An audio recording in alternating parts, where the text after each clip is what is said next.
Avant de commencer, abonnez-vous à Scoop TV News pour soutenir la chaîne. C'est parti! La famille Delon continue de se disputer publiquement à travers des interviews télévisées et dans les médias.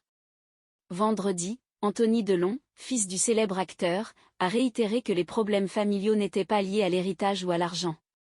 Il a répété que 50% de la fortune de l'acteur reviendrait à Anouchka, tandis que lui et son frère Alain Fabien se partageraient le reste, 25% chacun.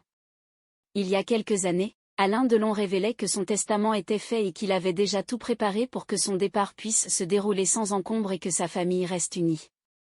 Mais à combien s'élève la fortune d'Alain Delon? Il est actuellement difficile d'estimer sa fortune personnelle.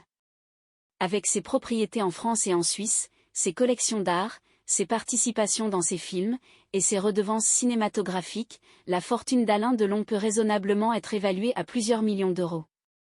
L'acteur a utilisé à bon escient ses gains en investissant dans l'immobilier, notamment dans un triplex parisien de 780 mètres carrés avec terrasse face à la Tour Eiffel.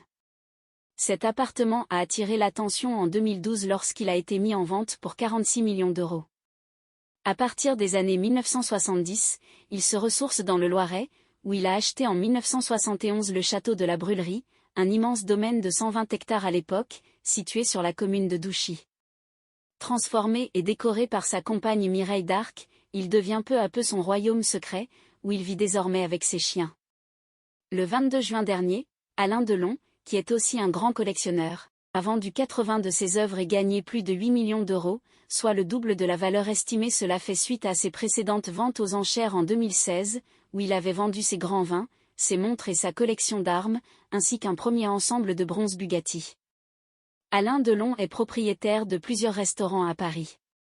Une ligne de vêtements. Un parfum. Une équipe de football amateur. Une marque de vodka.